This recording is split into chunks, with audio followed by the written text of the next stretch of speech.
El día de hoy nos acompañan aquí en la mesa principal y encabezando precisamente por la presidenta de Coparmex en Tampico, la arquitecta Quesali Rodríguez Rodríguez. Nos acompaña también el licenciado Sergio Treviño, que es secretario aquí del Centro Empresarial, el protesorero Julián González Álvarez, conocido también de todos ustedes.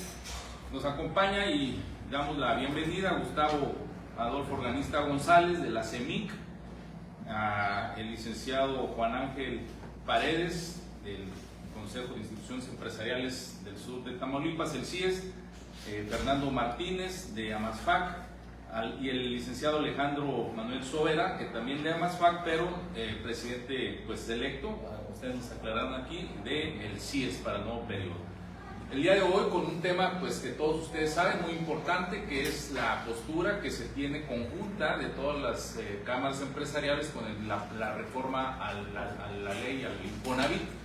Es un tema nacional y que quieren pues aquí hacer un planteamiento conjunto, ¿verdad? Todas las pues, asociaciones y cámaras empresariales del sur de Tamaulipas. Adelante, presidente. Muchas gracias por venir, buenos días. Gracias por estar aquí. Hoy estamos nuevamente hablando del tema del Infonavit. Ustedes están viendo ya, estamos unidos tanto cámaras como sindicatos a nivel nacional también en pro de hacer transparencia y fortalecer al Infonavit, ¿sí? Entonces, todas las organizaciones sindicales y empresariales que suscribimos a este comunicado nos pronunciamos en el fortalecimiento del Infonavit, la protección de los ahorros de los trabajadores derechohabientes y el tripartismo paritario, ¿sí? ¿Por qué paritario? Porque queremos que sean todos iguales, ¿sí? Y tripartita para que estemos tanto nosotros como empleadores, como todos los trabajadores, sindicatos y gobierno, ¿sí? Nosotros proponemos también 6 puntos en conjunto. La presidencia en los órganos colegiados es el primero, la participación en la Comisión Nacional Bancaria y de Valores en toda la operación del Infonavit, la función de la Asamblea General como máximo órgano de gobernanza, la empresa constructora filial que forme parte del instituto, direcciones sectoriales y representatividad y nombramiento del director general, ¿sí? Estamos en pro de que se gestionen adecuadamente y de manera transparente cada uno de los recursos que pertenecen a los trabajadores de las empresas. De hecho, estamos nosotros ahorita aquí en el sur de Tamaulipas, las cámaras ya mencionadas, y también estamos a nivel nacional en los centros empresariales de la Confederación, ¿sí? Ustedes podrán ver, estamos en Manzanillo, en el Estado de México, en Oaxaca, en Veracruz, ¿sí? Y en muchos centros empresariales más, haciendo esta misma rueda de prensa y comunicado. Si gustan agregar comentarios, adelante, bienvenidos. Contador, licenciado. Sí, gracias. Nada más reiterarles que este proyecto de reforma de alguna manera ha sido un factor de unión entre las organizaciones sindicales y de trabajadores y el sector de los empleadores, precisamente por la inquietud que representa el contenido de la reforma. Particularmente puedo puntualizar que el sector empresarial está muy claro y muy firme en que el Infonavit efectivamente requiere un análisis y una modificación de fondo que lo vuelva más eficiente.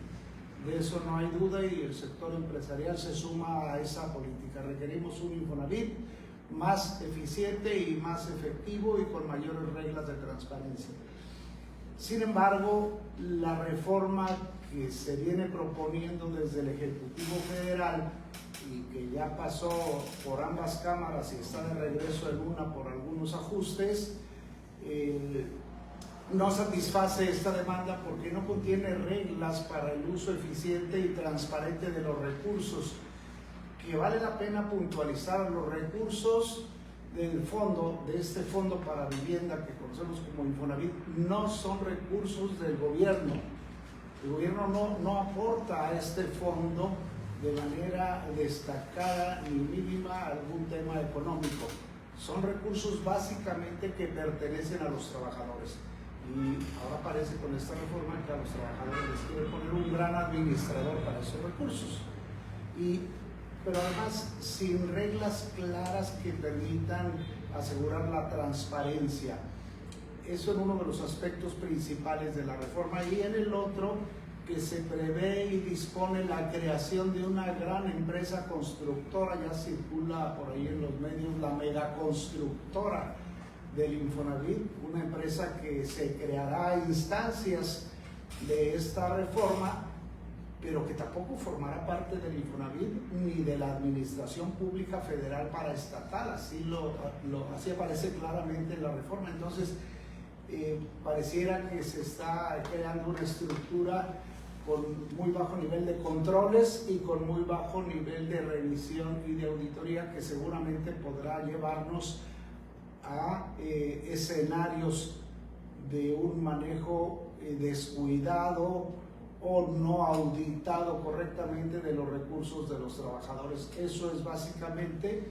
Y la otra, compartirles que el día 1 de febrero fue el inicio del periodo de sesiones del Congreso de la Unión, y el mismo día 1 rápidamente fue aprobada por la Cámara de Diputados, ya venía de la Cámara de Senadores, y como contiene algunos ajustes que le hicieron los diputados, algunos de ellos muy importantes, fue necesario que regresara a senadores para que analizaran los ajustes de la Cámara de Diputados, lo cual es altamente probable que ocurra en el transcurso de esta semana. Es una reforma que se cocinó, por decirlo de alguna manera, en muy poco tiempo. Proviene a su vez de una reforma constitucional del 2 de diciembre del año pasado, y que prácticamente, como vulgarmente se dice, ya venía planchada. Entonces, ese es el escenario que nos ocupa y que nos preocupa tanto al sector de los trabajadores, al sector sindical, como al sector de los empleadores, y que les queríamos compartir en este ejercicio. Sigo atento por si hay algún comentario adicional que quieran compartir, o si alguno de los compañeros de BESA quisieran comentar o reforzar estos temas. Yo he sido parte de la Comisión Consultiva Regional del Infonavit por varios años, representando a Coparmex, como también hay compañeros de Canaco y de la Cámara de la Industria de la Construcción, y simplemente pues tenemos 4 reuniones al año donde vemos el estatus de los créditos, las viviendas disponibles, cómo está la cobranza, y siempre ha habido mucha armonía y mucha integración tripartita. Participan los 3 gobiernos municipales, Tampico, Madero, Altamira, los representantes patronales, los representantes obreros, y nos llama la atención pues el que se quiera violentar esta ley. En diciembre tuvimos una reunión en México, en el sector patronal, estuvo presente el director de Infonavit, y ahí se dio un informe de auditoría por un auditor externo de los fondos de Infonavit, y algo que llamó la atención fue que el gobierno federal dispuso de 6,000 millones de pesos de ese fondo, con el pretexto de que eran cuentas que tenían derechohabientes, vamos a decir, de 70 años en adelante, que no habían reclamado, y los tomaron indebidamente. Y dijeron, si alguien lo reclama, pues se lo regresamos. Pero ya hay un presupuesto para este 2025, antes de que se hiciera este cambio en la ley, para tomar otros 10,000 millones de pesos. Las cuentas de vivienda son de los trabajadores y no podemos tomar dinero de ahí. Los patrones somos los que aportamos, pero para los trabajadores, para que tengan una vivienda digna, para que en el caso de que no usen esos fondos, cuando se retiren, se les regresen. Entonces, pues vemos que se están cambiando las reglas del juego, como lo mencionaba tanto la arquitecta Quetzal como el licenciado Treviño, y nos están dejando fuera de la jugada dentro de ese tripartismo a los 2 sectores, porque ellos quieren tener de alguna manera la mayoría. Adelante, Juan. Sí, es correcto. No, pues nada más pues pues ahora sí que abonar a los temas estos. Es importante, muy importante que esto se analice con seriedad, cosa que hemos estado viendo que no es así. Sí, como dice aquí el licenciado Treviño, sí se necesitan hacer a lo mejor algunas modificaciones, cambios para modernizar el Infonavit. Hay temas que sí se tienen que ejecutar de cierta forma, más sin embargo, sin dañar lo que es el recurso o patrimonio que hasta cierto punto, pues bueno, le pertenece a los trabajadores, ¿no? Y que aportamos pues nosotros como industria privada. Entonces, es hacer un llamado al gobierno federal y la presidenta Sheinbaum, ¿verdad?, en ese tema que se tiene que analizar bien a bien, de modo de que, así como ella declaró que quería pues construir 1 millón de viviendas, lo cual es aplaudible, que bueno, pues que las construyan, ¿verdad?, pero no con los recursos de los trabajadores. ¿Hay posibilidades de que, por ejemplo, de que si se aprueba esta reforma, se vaya a un amparo, o qué recursos legales se pueden tomar para evitar que se tome ese recurso? Sí, seguramente puede haber algunas impugnaciones a la ley, nada más que recuerden que también esa parte ya fue ajustada en las reformas constitucionales del año pasado. Entonces, creo que cada vez hay muchos más candados que impedirán, sí, el flujo ordinario, cuando menos. Seguramente no vamos a tener suspensión de la ejecución de las medidas, porque estas ya fueron quedando prohibidas. Entonces creemos que sí es un ejercicio muy fuerte desde el Ejecutivo Federal, tratando de controlar el flujo de los recursos de los trabajadores. Y aprovecho para darles un dato muy concreto de la reforma y de cómo aparece este ánimo de controlar la toma de decisiones. Miren, en la ley tal cual está ahorita, existe una comisión de vigilancia que se integra con 9 miembros, 3 de parte de los trabajadores, 3 de parte de los empleadores y 3 del gobierno. Como ustedes ven, está equilibrado para cualquier sistema de votación. La propuesta del Senado de la República venía en el sentido, imagínense, de que sean 5 por el gobierno federal, 2 del sector de las personas trabajadoras y 2 del sector empresarial.